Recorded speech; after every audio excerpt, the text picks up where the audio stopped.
Testing, 1, 2, 3. Testing.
Good evening. Welcome to the Stearns County Board of Adjustment meeting on Thursday, August 10th. Let us begin our meeting with the Pledge of Allegiance.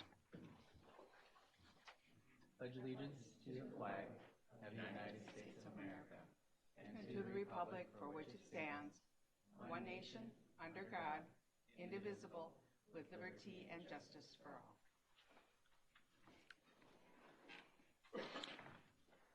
And looking at the dais tonight, it appears that every member is present. And so with that, I will begin the brief overview of the Board of Adjustment process. So I have a couple of announcements to make. If you're in possession of a cell phone, I ask that you please put it in silent mode at this time.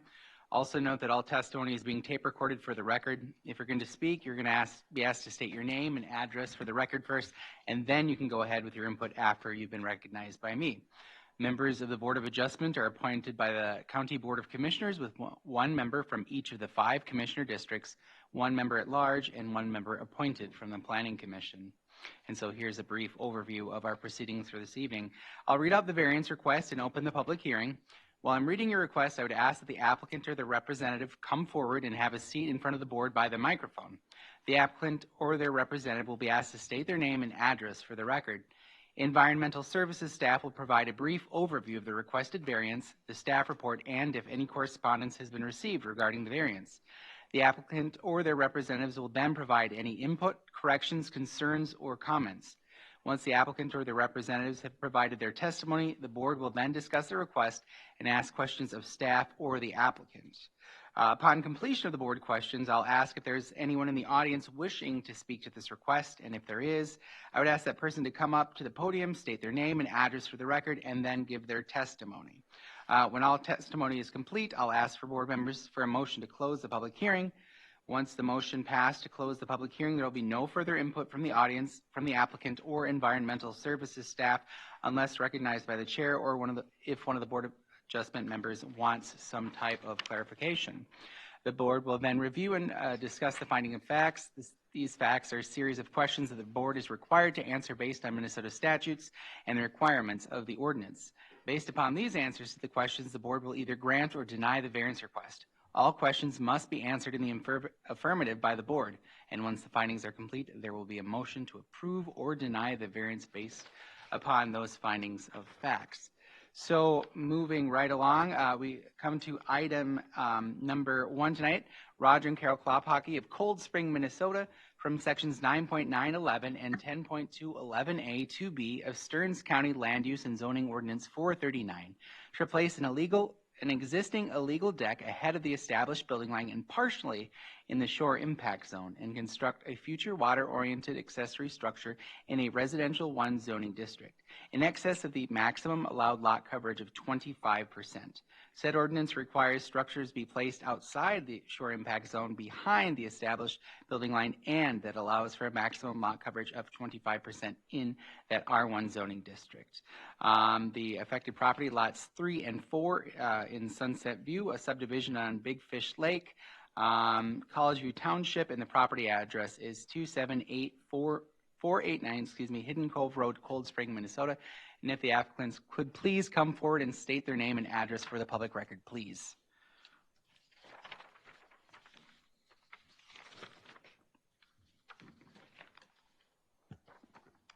I'm Roger Klopaki.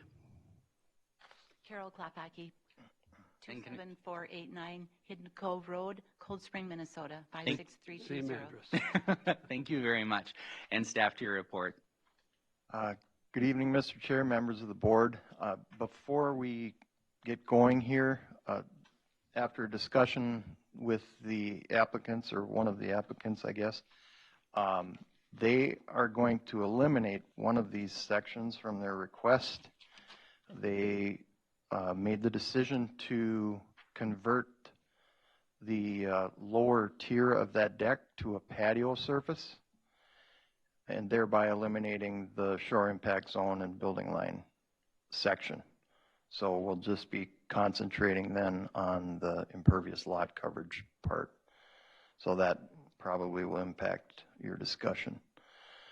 So yes, the lower portion there will be converted to a patio surface, once again, thereby eliminating that section. With that, I will dive into the background. Applicants purchased lots 3 and 4 of Sunset View, which is a subdivision on Big Fish Lake, last November 14th. Sunset View was platted back in 1923. The property does exceed the allowed lot coverage, and the applicants wish to replace the upper tier of the deck, which they're allowed to do, and add a water-oriented accessory structure for storage. That deck was originally permitted in 1981, and then it was partially enclosed with a valid permit in 1997.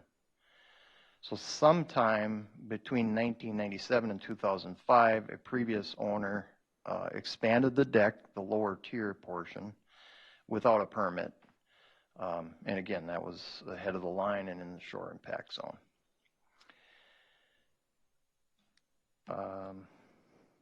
I gave you the definition there for a deck, but again, that's a moot point at this juncture. So for the impervious lot coverage, based on a calculated lot area of 18,559 square feet, and that was calculated from the ordinary high water level landward. Ordinary high water level is a fixed point or a static point. The existing impervious percentage right now is 28.9%. So by adding a potential 150 square foot water oriented accessory structure for storage, that would increase the proposed coverage to 29.7%. There is an existing 7 by 16 deck that's at the shore, and they've also made the decision to convert that to just a landing area, a 4 by 8 landing area, and that would eliminate 80 square feet of the lot coverage and lower it down to 28.4%.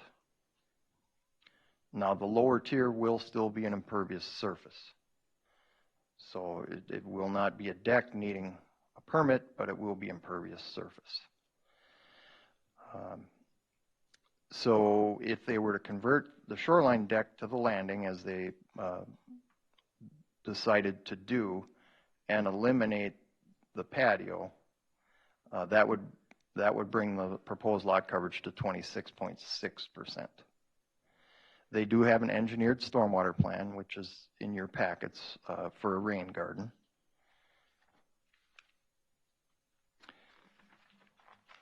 The property is in the shoreline overlay of Big Fish Lake in an R1 zoning district. Big Fish is on the impaired waters list for mercury and fish tissue. The septic system was certified compliant last fall for the sale.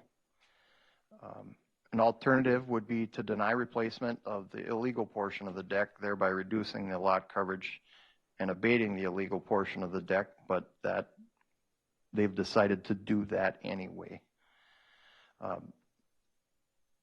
And then the other alternative was to convert to a patio, again, which they've made that decision to do. Collegeville Township, the DNR, Big Fish Lake Association, Sauk River Watershed District, and property owners within 500 feet have been notified of the request. And I did forward you 2 items of correspondence, and I will I'll read those into the record. I'm writing on behalf of Roger and Carol Klopaki. I'm their next door neighbor. Their request to replace the existing deck and construction of a water-oriented accessory has my support. Their intention is to maintain and restore structures that seem to be deteriorating. This not only benefits them, but also the neighborhood. I hope you consider accepting their proposal. That was from Mary Schott at 27503 Hidden Cove Road, Cold Spring. The second and final item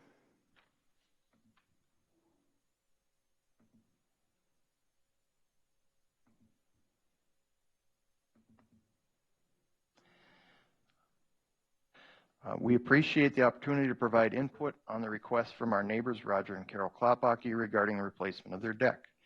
We know the Klopakis to be conscientious property owners.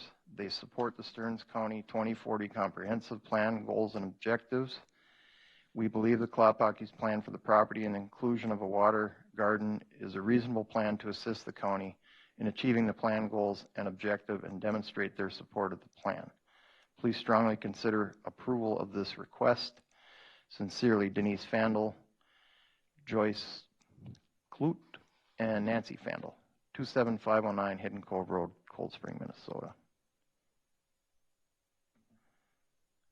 And with that, Mr. Chair, I'll turn it back to you. All right, thank you very much. Klopakis, anything you wish to say to the board? Well, the reason for the change, we started out by only asking for a variance for impervious surface. And then we were advised that that lower tier was into the shore impact zone and in front of the building line. So we said, what does that mean? And we were told, well, you'd have to get a variance if you wanted to do anything there. So we agreed to include it on our original variance application. Since then, I've done a little more research on that whole subject and found out that this is a deck by 1 inch. In addition, found out that the soil around the deck has settled some, and most of the surrounding area is under 12 inches. But on occasion, there is an area that's 13, as staff found. So we thought, we're talking about 1 inch. Do we want to have to put you folks through the whole variance request business? Probably should have done that before I started, or should we just go to the patio, which is 12 inches or less? So we decided to do the latter. So we wouldn't have to spend a lot of time about shore impact or where the line is.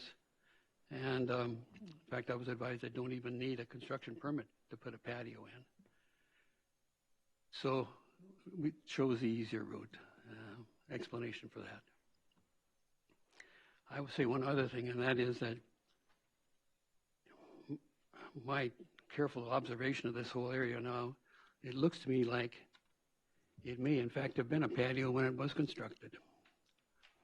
There's a casing, a well casing that's partially painted, and it looks like it was painted to a level of some kind because it's uneven.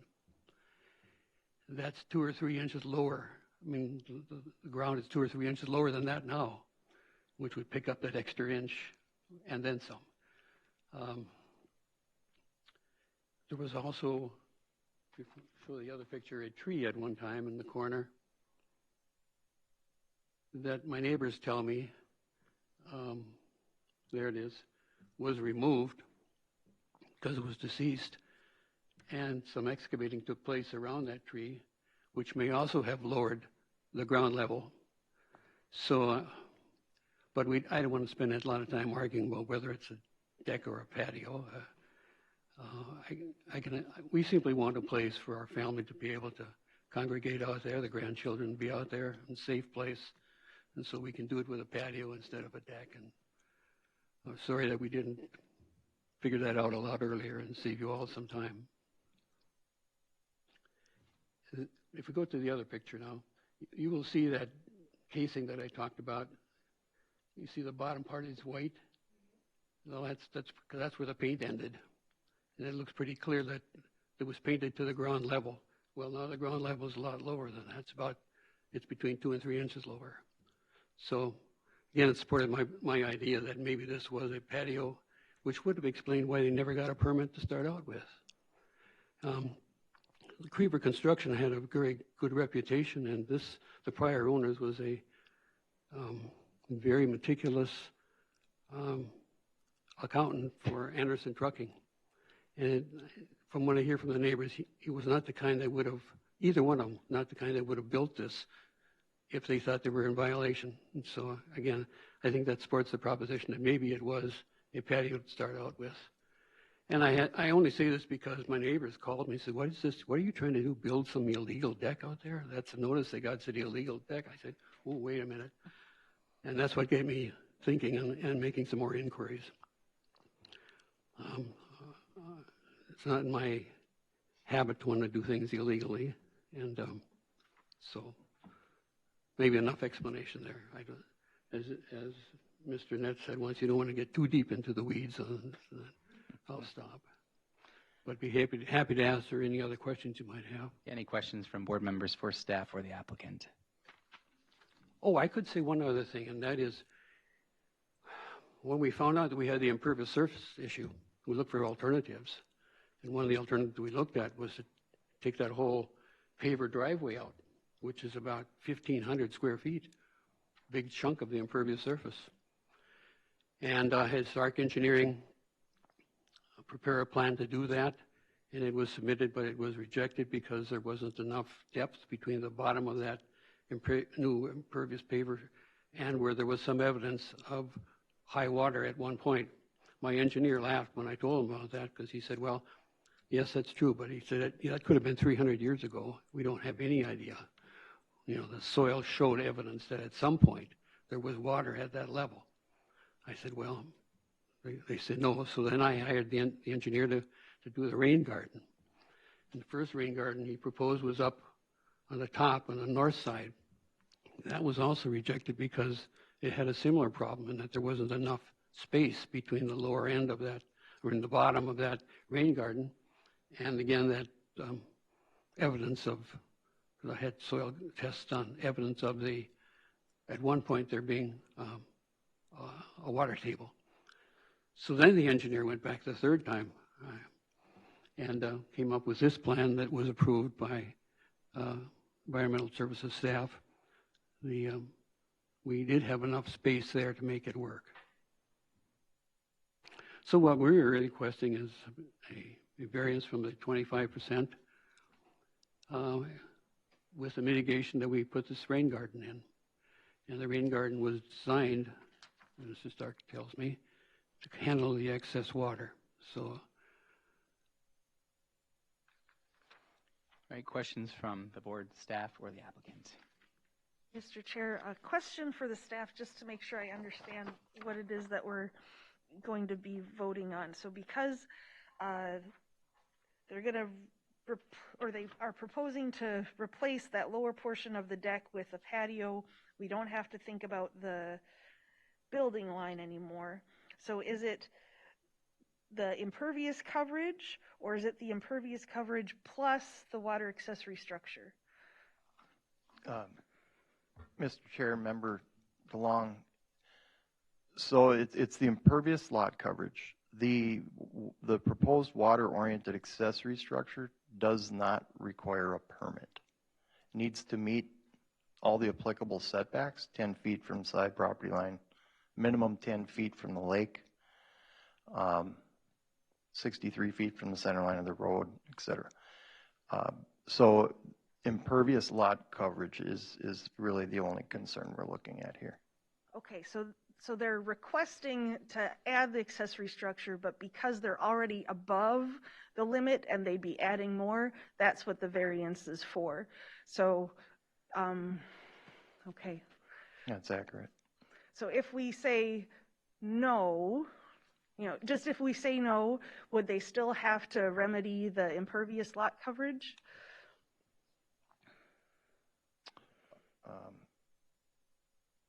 Mr. Chair, I believe the lot coverage could remain as it is in this instance. They would not be able to add the water-oriented. They could replace the upper tier of the deck with a construction site permit. But the patio would have to, the lower tier of the deck would have to go. Okay, That would have to be removed. thank you. It would have to be replaced with impervious. Grass. Suppose the patio is going to be, Grass. yeah, Yep. yeah, okay. Yep.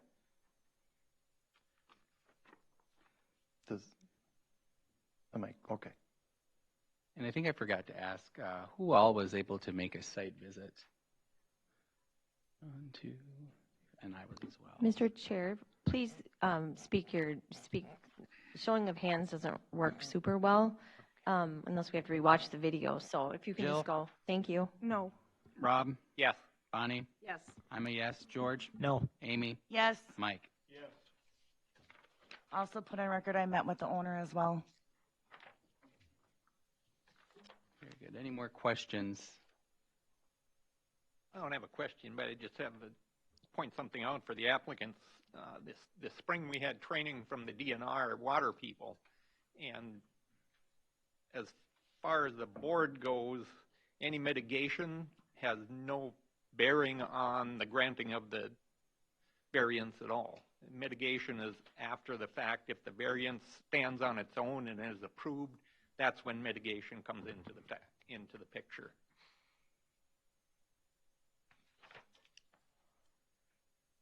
Any other questions, comments? Mr. Chair, the only thing I would add to Member Schwegel's comment is remember we have had that a few times since we've done that training. So we would ask that the board vote on the item first and then second vote on the mitigation. Thank you. Seeing no questions from board members. Anyone in the audience wishing to speak to this variance request? Anyone in the audience wishing to speak to the variance request? Anyone in the audience wishing to speak to the variance request? Mr. Chair, just a question for the applicant, sorry. Can you speak, just because kind of the pivot point here is you building that accessory structure, can you tell us a little bit about why you want to build that accessory structure and what you'll use it for? Well, this garage on this place is very small.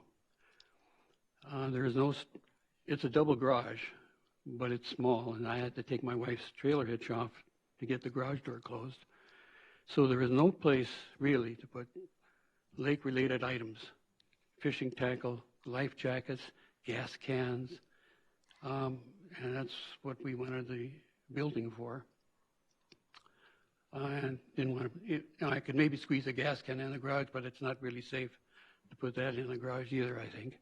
So that's what we were looking to do, lake-related kind of things that.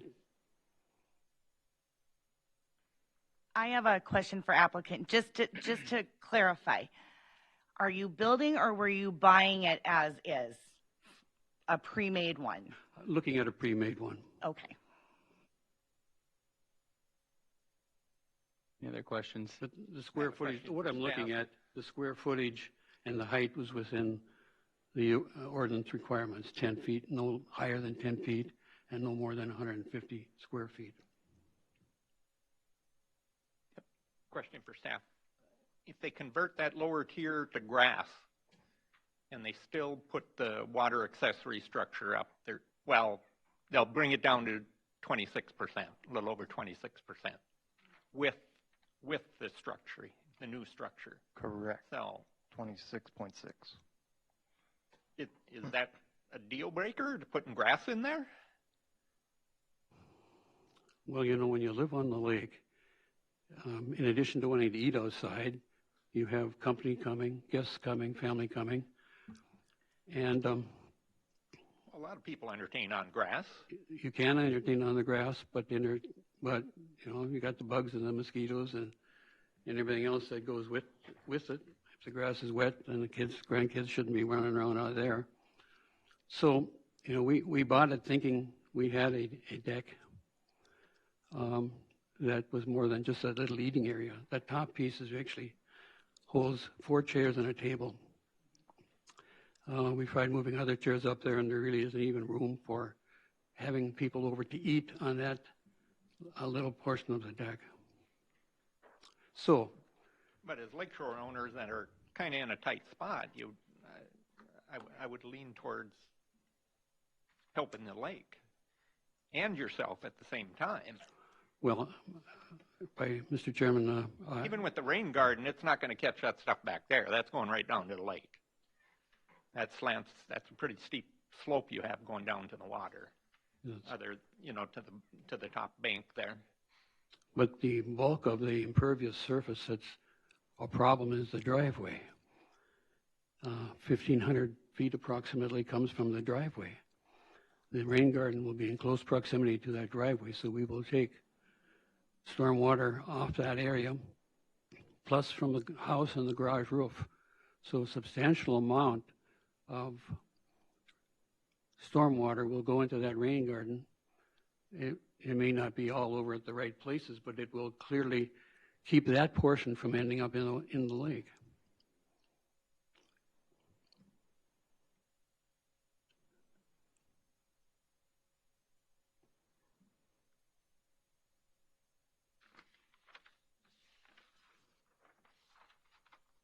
Can I get a motion to close the public hearing? So moved. Motion from Bonnie. Second. All right, second from Jill. All those in favor of closing public hearing, say aye. Aye. Aye. Same sign. Motion carries. And now moving to our finding of facts questions. The proposed use is allowed in the zoning districts in which the subject property is located, yes or no? Mr. Chair, in the R1 zoning district, it is allowed to have a water-oriented structure. Okay, yes from Jill. Rob? Yes. Bonnie? Yes. George? Yes. Amy? Yes. Mike? Yes. And I'm a yes, so that is a yes for number 1. Mr. Chair, I'd also ask that you think about the impervious lot coverage. It's not just the accessory structure that you're dealing with, right? Okay. Number 2, the variance will be in harmony with the general purposes and intent of the official controls, yes or no? Mr. Chairman, I'm going to say no under the purpose and intent section. Section 1.2F, providing official controls to implement the goals and policies included in the Stearns County Comprehensive Plan. 25% is one of those goals. Also 10.2, the Shoreland Overlay District. The purpose of the district is to protect, enhance the quality of surface waters by promoting the wise utilization of public waters and related land resources. That's a no from Rob. No. Bonnie? No. George? No. Amy? No. Mike? No. I'm a no. No for number 2. Number 3, the variance will be consistent with the comprehensive plan, yes or no? Mr. Chair, Jill DeLong, I'm going to say no under Lakeshore Living Policies number 3, where we want to discourage the alteration of natural shorelands and the creation of impervious surface in nearshore areas. Okay, no from Jill. Rob? No. Bonnie? No. George? No. Amy? No. Mike? No. I'm a no. No for number 3. Number 4, the property owner proposes to use the property in a reasonable manner, yes or no? Mr. Chair, Jill DeLong, I believe it is reasonable to want to have a deck. I believe it's reasonable to want to have a water-oriented accessory structure. So yes, I think that is a reasonable use of his land. Okay, a yes from Jill. Rob?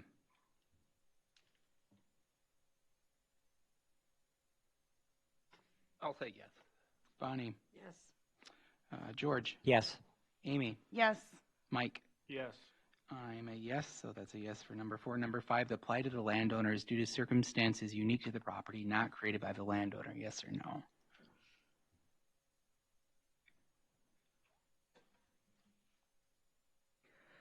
Mr. Chair, Jill DeLong, I believe that the current impervious percentage existed before the landowner bought the property last year.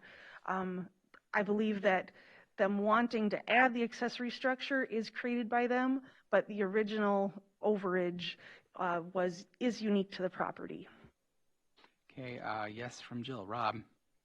I'm going to say no, and I'll refer back and direct it towards Jill. The legal training we had this spring, the owner is not only the previous owner, but the current owner. If the problem was created by the previous owner, you inherit that problem.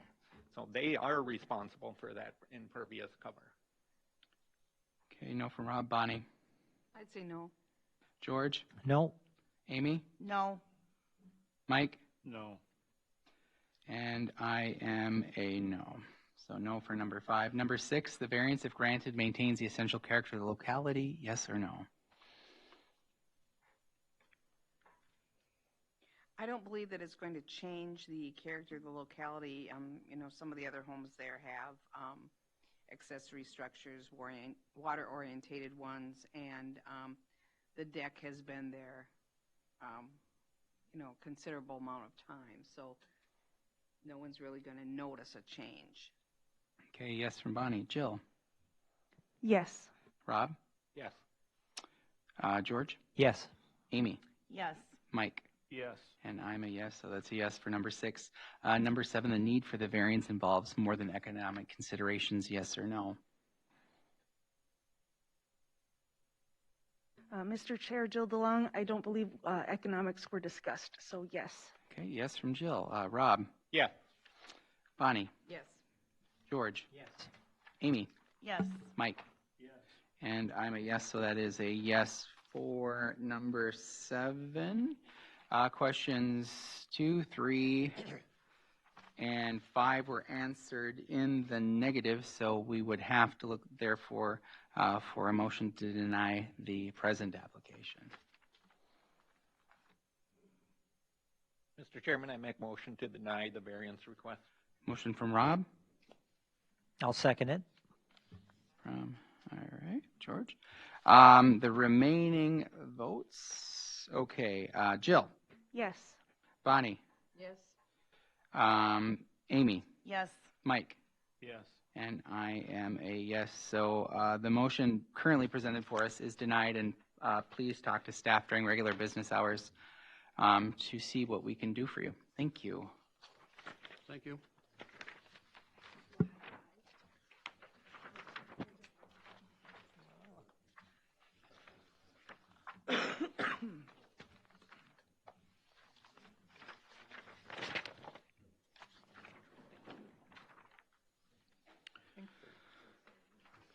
I think they're dealing with this part already. If I read it right.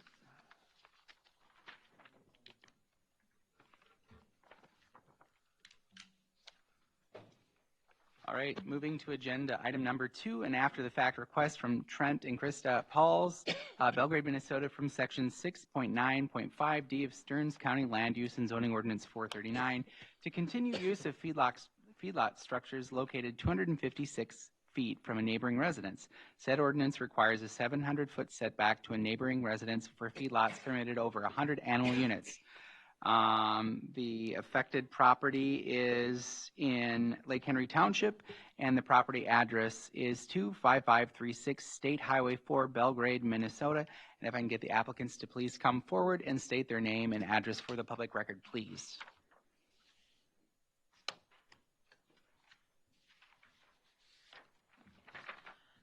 I'm Morgan Hoker, 29280 Roseville Road, Northeast, Painesville, Minnesota, 56362.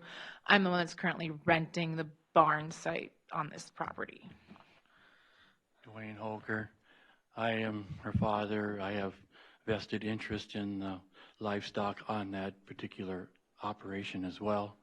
So, and we're here to proxy in place of Trent as he is unavailable tonight. Thank you very much, and staff, to your report. Good evening, Chair and Mr. Chair and members of the board. So we are looking at an existing feedlot consisting of structures described in the staff report, and it's currently registered for 96.6 animal units with the application that the representative submitted. Manure is currently stored in the liquid manure storage area, and solid manure is stockpiled on a nearby field and land applied as needed to neighbors' fields.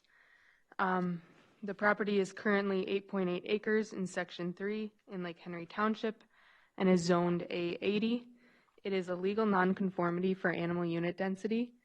The feedlot was originally registered on February 14th, 2000 for 104 animal units. The feedlot is allowed a maximum of 121.2 animal units. The original parcel size was 114.97 acres, but it was split with a variance in 2009 separating the existing house from the feedlot.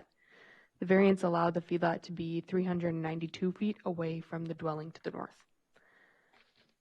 The county feedlot file shows that the current owner was notified in April of 2014 of the approved distance from the 2009 variance. The owners became the deed owners in January of 2014 through a completed contract for deed that began in 2012.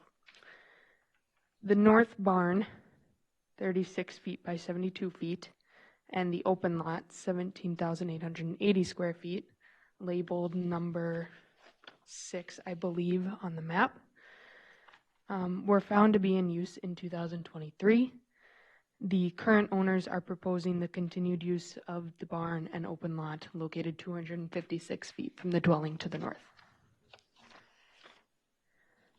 The nearest sensitive feature is a wetland located approximately 215 feet to the east of the property line.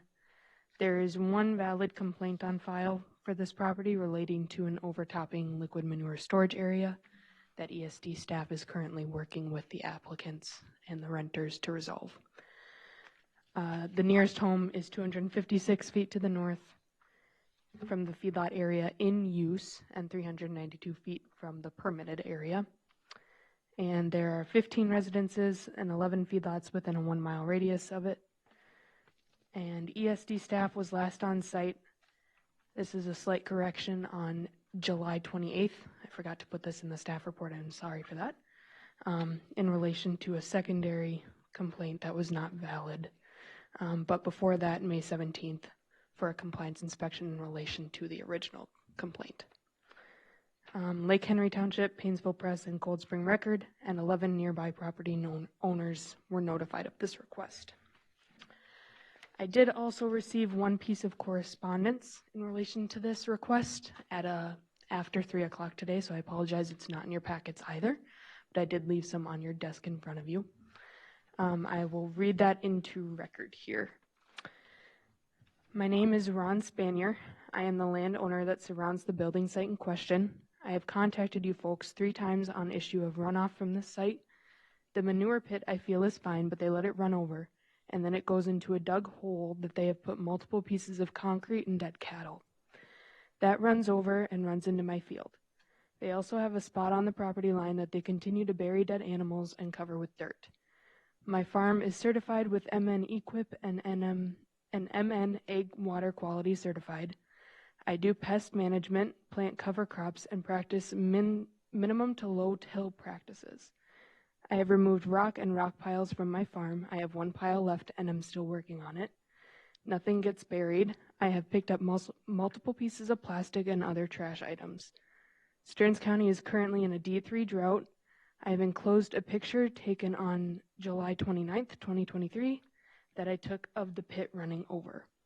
They continue to put dirt along the pit to minimize the spill, but that pit is not big enough for the animal units that they are asking for. Please deny this after the fact permit. That's the only correspondence that I had received. All right, doing the roll call of those who are able to visit or not visit. Jill? No. Mike? Yes. Amy? Yes, and put on record, I met with applicant's son. Okay. Bonnie? Yes. Rob? Yes. George? No. And I visited as well. Applicants, if there's anything you'd like to say to the board, please do so. I will say one thing about this claim of us burying dead animals is false. We have not had any animals on that farm buried. We've had maybe 3 cows die, in which we have put in a pickup truck, loaded and brought back to Brad Glenn's farm and was picked up by the rendering truck, and we can prove that. So the whole thing of saying that we're burying dead animals is a complete lie, because there is not one dead animal that was buried on that farm since I have started renting in October. this past October you just started yeah, renting? I haven't even been there a whole year. Okay. How many cows do you milk in that barn? 50. Yeah, it can hold 50. I think we're only milking 48 right now is And then milking. how many heifers were out in the? 39. Okay.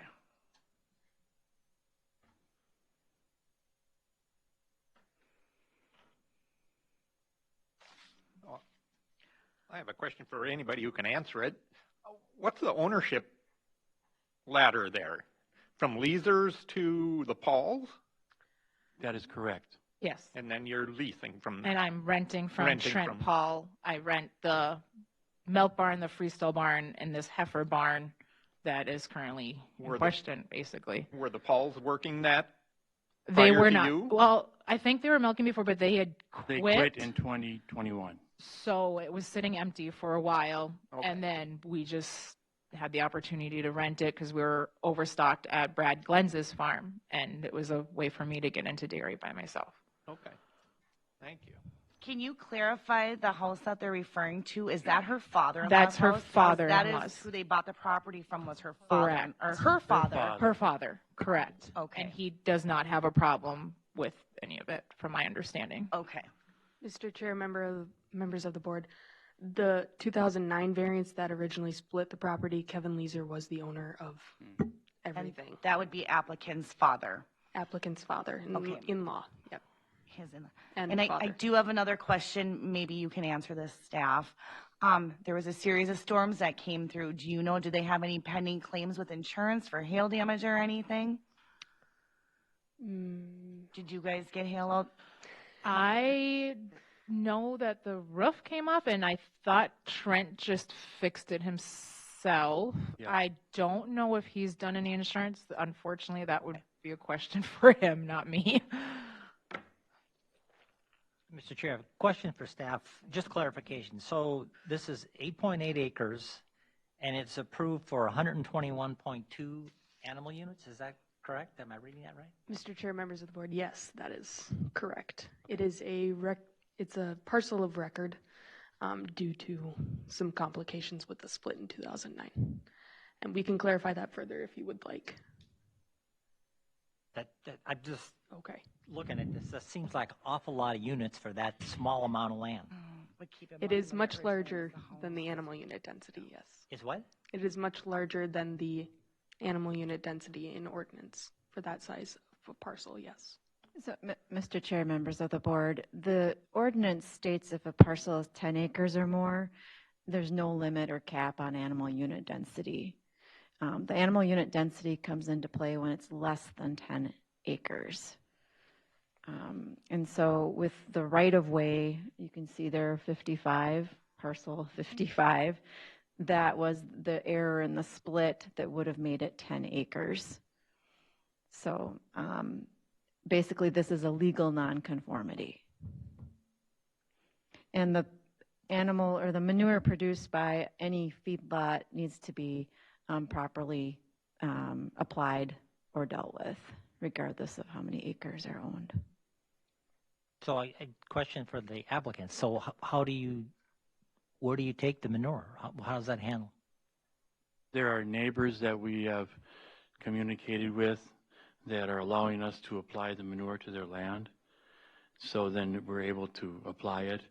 And now the neighbors to the north have gotten their oats off, and they said that as soon as they do a little bit of a tillage check, they want us to apply some of the manure on it, and then they will work it in after we apply. I will say the Ron Spanger, the one that's sending this complaint and lying about me, came to me right after I started renting and asked if I could put manure on his field.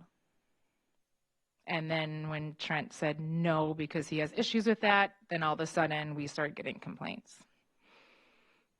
And also we must keep in mind the storage basin that ran over this spring. We have to remember this is about the third largest snowfall that's been on record. That melted, that added extra volume into the manure storage basin. Plus we had a very, very wet April, and we seen it was getting full, and we did everything we could to keep piling dirt up against the back so it wouldn't spill over. unfortunately, some went into that retention pond that is questioned, that has a cement around it. And I'm sorry to say, yes, some did get over into Ron's field. We did everything we possibly could.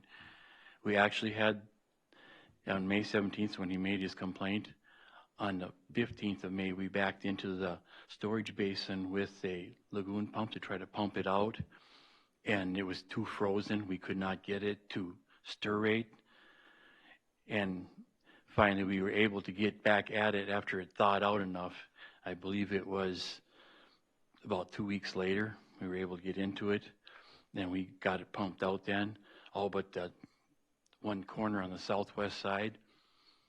And you could see the wall. There was layers of ice that were like 6 to 8 inches thick, and then there'd be a layer of manure, and then another layer of ice. It was July 4th before the last of the ice melted in that lagoon.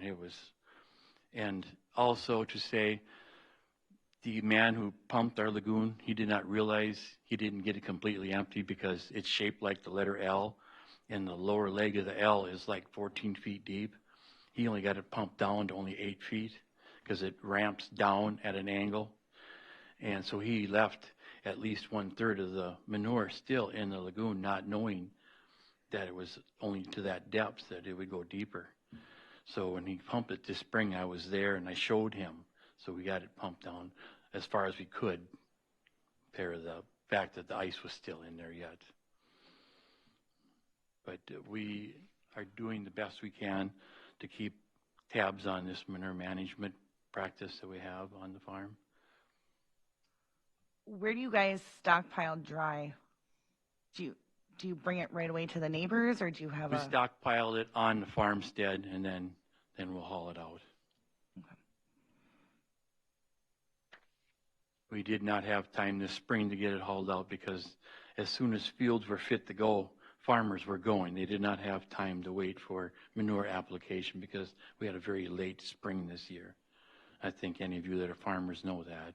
It was time to just go and no time to wait for someone's manure. So the stockpile is still there, but we did bank it up with big straw bales so that it would not run or go anywhere. So it is banked up right now. When do you plan on removing this? When crops are off, and then we can get it out. Okay. Any other questions? Seeing, hearing none, anyone in the audience wishing to speak to this variance request, please come forward and then state your name and address for the public record.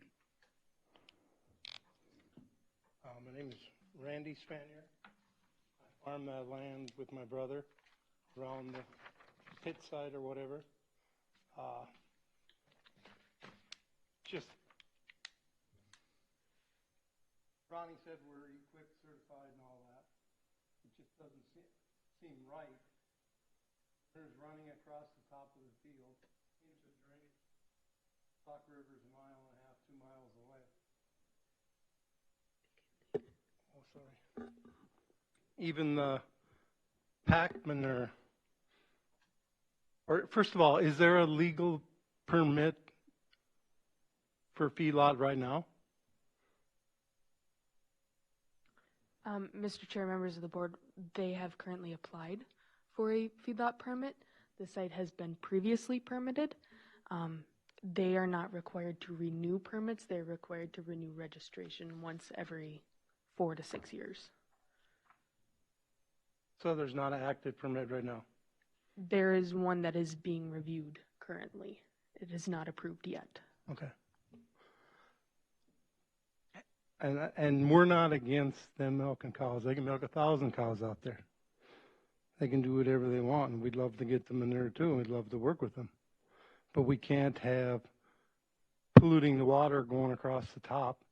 Even the dry manure is stacked, all it's sloped, running right down the hill into the ditch, into the river. I mean, it has to be done right. If you're going to milk that many cows and try and store all that on 8 acres. I guess that's all I got. I mean, we're not against it.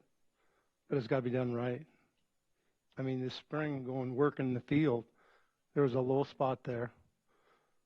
And yes, we had a lot of snow this spring, but we're also in a drought too all summer long.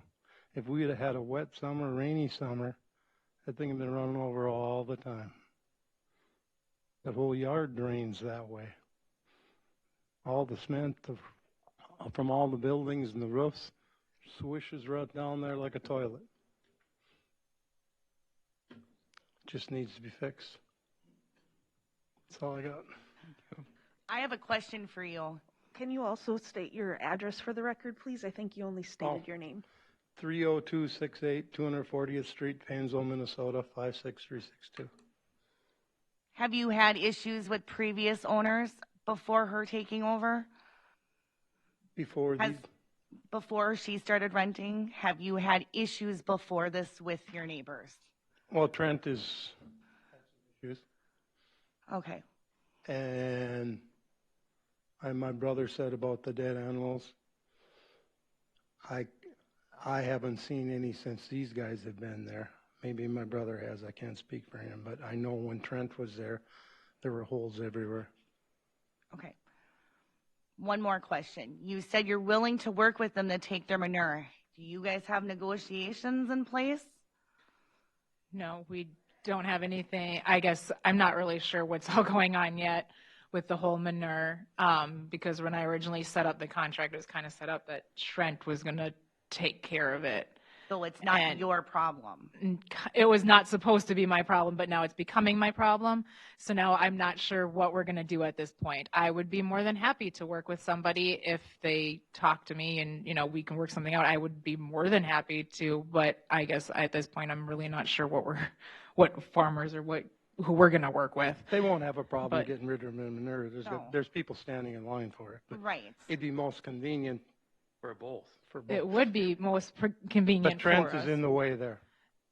It seems like right now Trent and Ron have something against each other, and we're kind of caught in the middle of the crossfire. And it's really unfortunate because we're the only ones that suffer.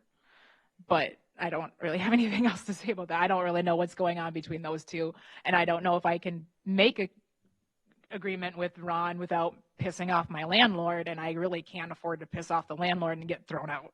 So at this point, I really have no idea what I'm going to do. I'm just trying to do what I can every time, you know. That's really a mute fact right now. The fact now is we need to contain the runoff and the water and the manure from polluting the waters. Yes, and we're doing, everything that we possibly can to do that. That's all. My understanding, you didn't start milking in that facility until like October? October 2023. Right. I think part of your problem with the ice and stuff, then you didn't have enough bacteria in there with live manure. If you would have been an active operation, I don't think you would have had the frozen problem. Then you probably could have pumped earlier, right. and we wouldn't have had that problem. Right. But this wouldn't be their issue. It's the more owner's issue. Correct. I believe the responsibility lands on the owner, the landowner, yes. And Mr. Chair, if I can just clarify for the record, the site does have a permit, a feedlot permit. The structures that you see on the screen that are in yellow and blue, and is it green? I'm sorry, not the green, that's non-feedlot. Everything is permitted as feedlot except for the orange, which is the current permit application for your consideration with the variance. You can see the runoff right here. And right here a little bit. When this gets full, it just runs over. Mr. Chair, I have a question for staff. Just clarification, maybe I'm missing something here. So this feedlot was originally approved. It was okay to be 256 feet away from a neighboring residence at some point. Is that correct? Mr. Chair, member of the board, no, that is not correct. How it was originally, the house was originally attached to this feedlot. It was subdivided in 2009 and then sold to a separate owner. Were this split to happen today and the owners still be the same, this would not be an issue. This owner, we have it in place now in the ordinance where common ownership prevents issues like this variance from coming into play. So the original variance in 2009 that separated this approved it for 392 feet away, which is to the boundary of the northernmost yellow and blue facilities. Right there. So at that point, somebody came in here and asked for a variance, and they got 392 feet versus 700. Is that what I'm hearing? Yes. But Kevin would have been the one who owned the whole property at the whole time, who sold it to his daughter and son-in-law. Correct. And So that was does he based have on- any issues with his son-in-law and daughter? No, I don't believe. No. Because I guess the most person in question, aside from Mr. Spanier, would be is if Kevin and his wife were complaining about the feedlot being too close to their house, which they are not. And Kevin's on vacation right now, but he said that if you need something from him, he will gladly bring it up when he comes home, you know, as far as saying this is not a problem for me. Mr. Chair, point. The ordinance doesn't say anything about people liking or disliking being so close to the feedlot. It says it's 700 feet. So I think we all need to understand that's what the criteria is. It's not personalities. It's not if you like it or don't like it. It's what exists. But also you need to take into consideration, yes, it is 700 feet, but they were granted a variance. And so that 700 feet really goes away and now becomes 392. But I would say this is a perfect opportunity for us to maintain what the current ordinance says and does. When these things come up time and time again, it's a time for the county and this board to be able to correct the situation, not continue it. No. But once a variance is granted, it would be grandfathered in. Correct. You Yep. can't take it back. Well, you can keep it back to 392 right, feet but you before the can't, variance. You can't right, go to 700. You can't go to No, 700. no. It's, right now, it's 392 is Right. what's required. Was that variance? Did that have anything to do when Kevin still owned the land all before he sold it to us? Yes, that was when Kevin owned the full 114 plus acres. 114? 114. So the fields that you and your brother currently own surrounding the farm, the house parcel, and then the farm parcel. So that's really wasn't right either. He didn't have 114. Or I'm confused. we own 140 over there. Oh, I'm not aware of what you own. It originally would have been 150 acres then. Yeah. I don't know where you're coming up with that 114. That 114 is just what I have originally listed as the original parcel size. Kevin, yeah. And just be reminded, when a variance is granted, it goes with the property, not with the owner. Correct. So even when he sold it, the variance went with the property. So it no longer was, you know, his domain to have input into it. So, Mr. Chair, Jill DeLong, for clarification, the blue areas are currently active in use, and they're asking to expand to the orange area, which was in use previously but isn't currently. Mr. Chair, member of the board, they are currently using all of the areas that are shown here. What had happened was in the 2009 variance, there was originally a 2007 application for the 256 feet as well, and then they discontinued use of those northern structures labeled number 6, the orange ones. And then in 2009, they asked for 392 feet. So, but as far as our knowledge goes, use has never discontinued in the northern barn and the northern lot. As far as we are aware, use has continued even since the 2009 variance. It may have stopped at one point, but we aren't sure. Yeah, we don't have, Mr. Chair, members of the board, we don't have a clear history on when the use was to stop and discontinue at the time the variance for 392 was granted. And then it was discovered this year that the animals were out there and it was not permitted for that. Okay, the reason why I asked was that if the orange wasn't being used and they were expanding, and it sounds like that manure pond is already possibly maxed out, at least at the moment, due to all the bacteria and whatnot. If they were expanding and adding more animals, then that would concern me a lot, but it sounds like the existing use might still be more than what that holding pond can handle. But if we reduced it to what's allowed currently, that 392, I don't know if that would, I'm a city kid, so I have no idea if that might help mitigate the manure pond's capacity. Mr. Chair, if I may just provide some little bit of background here. With this size or with any of the size facilities that we permit versus the state for those larger sizes, any of these smaller size feedlots, there is no requirement for manure storage capacity. So it's upon the landowner and the operator to manage their manure and prevent overflow, regardless of the size of the manure storage area. And if they don't, what does the county do?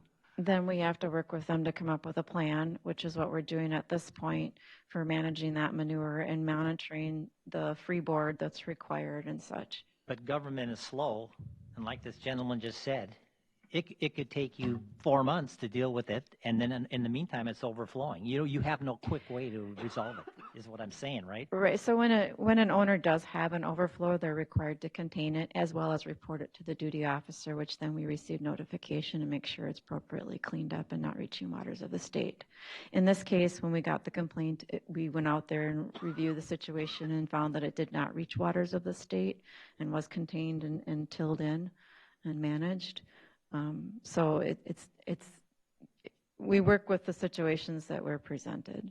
So I have another, I'm confused here. So if they previously got 392 feet and it was grandfathered in at 392 feet, there's no need for them to come in and ask for 256 feet, correct? Why are they asking for 256 when they could have 392? Leasers aren't asking. They already have 392, so that's what this variance is arguing for why they need the 256. It's an after the fact variance because they're using that But area. I thought the distance, the variance that they got before for 392 went with the land. It still exists. Yep. Right. Mm-hmm. So they're using something closer to the house than what is permitted. And so they're asking to continue to be able to do that. Mm-hmm. okay, so I think I get it now. So when they're asking for 256, they're already below that 392 is what you're saying. So the area in orange is where the heifers are housed in that barn. Correct. Which, according to the 2009 variance, it should never have been in use. Correct, which I was never told of when I signed on the leases. Okay. I signed leases with the understanding that I was to be able to use all barns on that property. I was never told anything different. Okay, just one more question for applicant. You said there's roughly 39 heifers out there? 39 heifers right now. If this is denied, do you have new housing for these heifers? Do you have Not somewhere to put Not them? currently. We would have to overstock at Brad Glenn's, which is already packed, or I would just have to pull out of Trent Paul's farm altogether and find a whole new farm in like 30 days, basically, or however many time you give me to move my animals. So if it's denied, I'm going to have to probably find a whole new farm because I don't have anywhere else to take these heifers.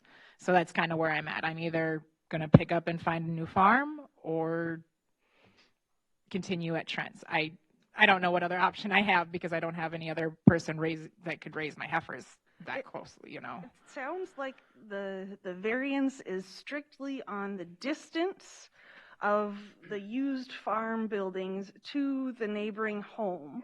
It doesn't have anything to do with the actual manure collection. Whether or not the manure collection is sufficient, I think, is an entirely different problem. I think what we want to talk about is just the distance of those farm buildings to the home and whether or not that is okay. And at least from what I've heard, I haven't heard anything saying that it's not okay, other than if they were going to build on a complete green field today, it would have to be 700 feet away. But as it stands right now, it doesn't sound like anyone has a problem with the distance. The only thing they have problems with is that manure storage, which isn't part of this variance. Does that sound right? I'm a city kid, so I'm not sure. But the distance of the variance granted was 392. Now they're asking for less. Well, that's why they're here. I mean, Right, that's what I'm saying. So, And at the time when it was granted at 392, there must have been a reason that the board granted 392 instead of 256, including all of those buildings.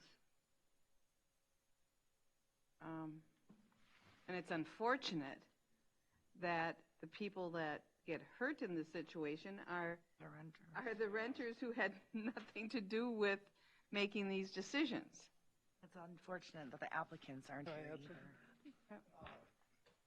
And again, this is not these guys' fault, but after that permit was ordered, I know runoff and storage is all figured in, a permit and everything. This has been concreted out, right?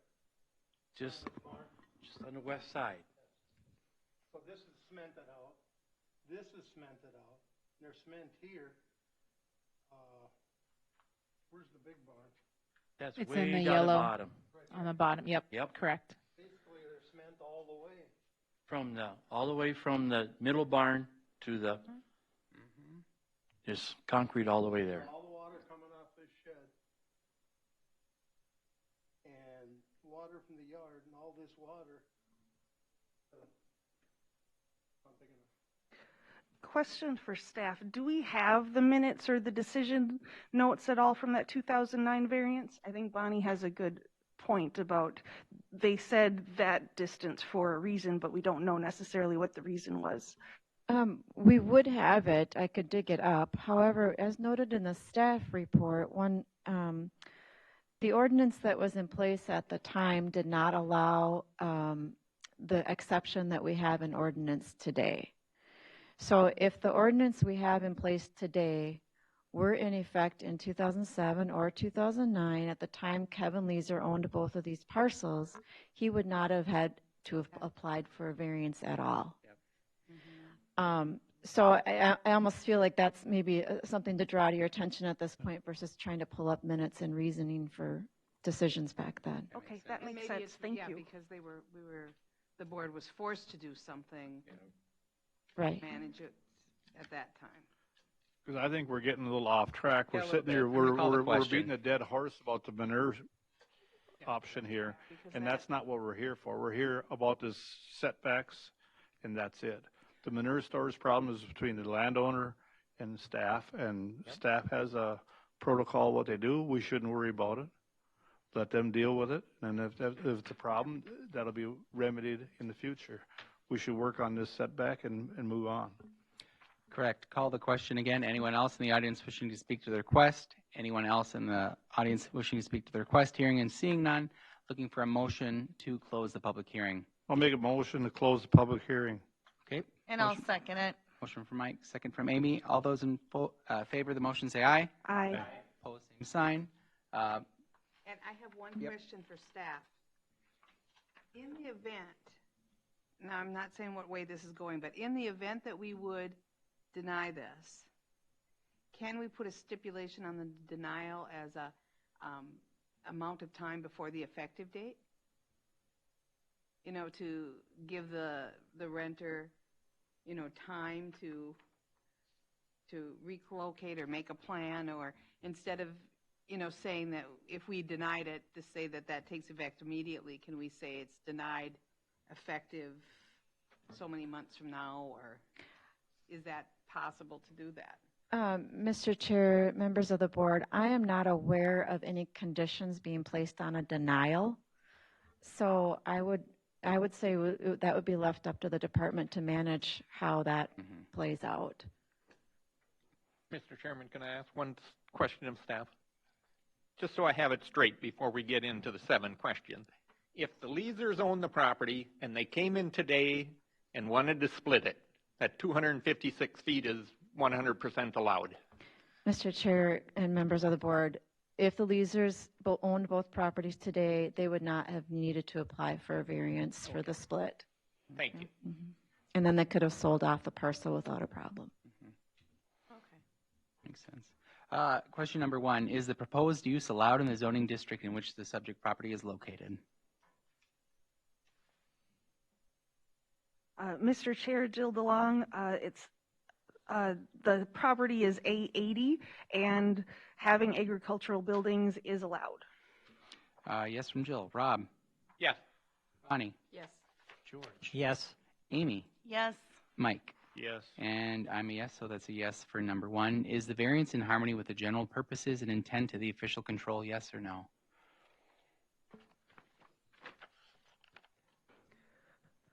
Mr. Chair, I believe with our discussions today, it sounds like, yes, it is in harmony with the current state if the decisions had been made today with the current state. It wouldn't work, or it doesn't work because of timing, so I think that it is in harmony just because the timing didn't match. Okay, yes from Jill. Rob? Yes. Bonnie? Yes. George? No. Amy? Yes. Mike? Yes. And I'm a yes. So that's yes for number 2. Number 3, is the variance request consistent with the comprehensive plan, yes or no?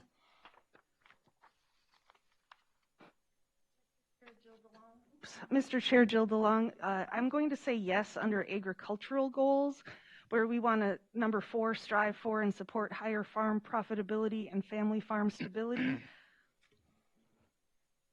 And also number 3, to retain areas with highly valued agricultural land or economically viable animal agriculture operations. Okay, yes from Jill. Rob? Yes. Bonnie? Yes. George? Yes. Amy? Yes, but I'd like to add on to Jill's. I think it also falls under animal ag number 2, where they do have a manure management plan on site too. Mike? Yes. I'm a yes. Yes for number 3. Number 4, is the property owner proposing to use the property in a reasonable manner not permitted by an official control?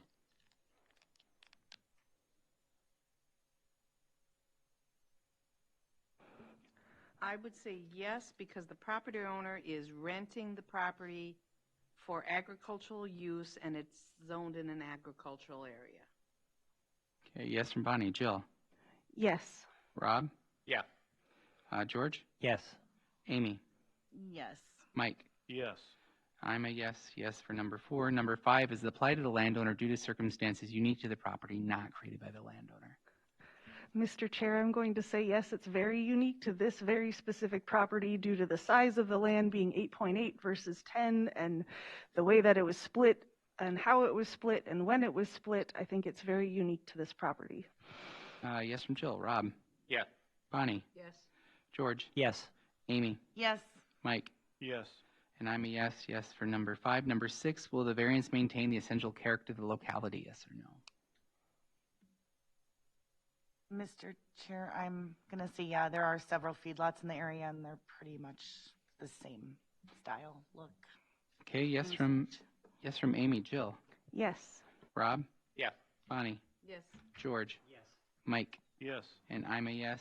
Yes for number 6. And number 7, the need for the variance involves more than economic considerations, yes or no?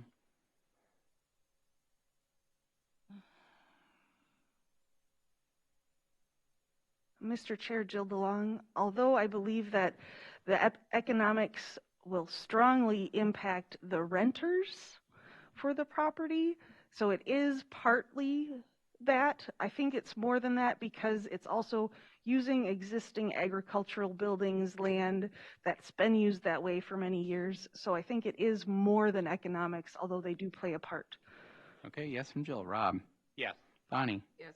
George? Yes. Amy? Yes. Mike? Yes. And I'm a yes. So therefore, all 7 questions being answered in the affirmative. Looking for a motion to approve the variance request. Mr. Chair, members of the board, there are also the after-the-fact questions as well. This is an after-the-fact variance.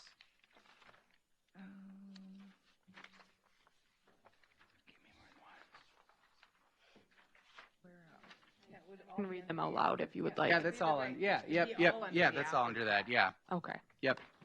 So with Because that. there's the 5. Oh, And I was only- did we do that last question? Yeah. Yeah, we did, yep, Okay. we did.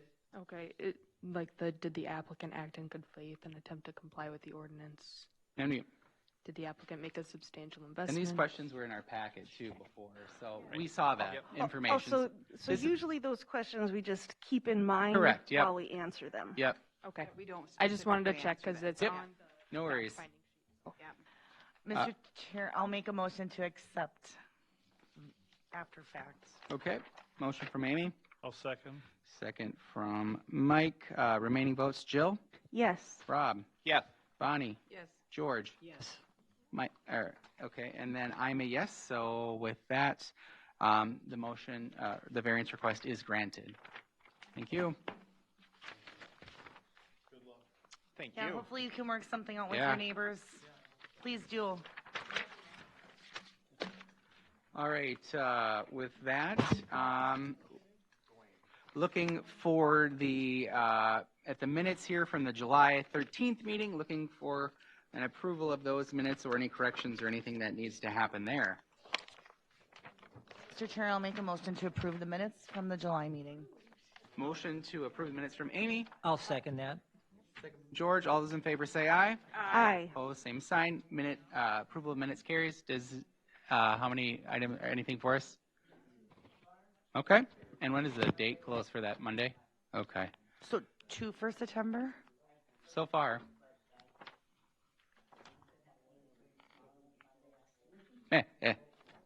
What's the date of the next meeting?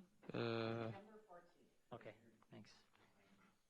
all right, I don't think there's anything before us. I need to get to Duluth, so, looking for a motion to adjourn. No.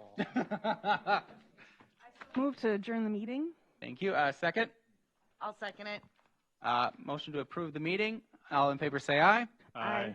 Opposed, same sign. Motion carries. We are adjourned. So now that we are adjourned, I have a question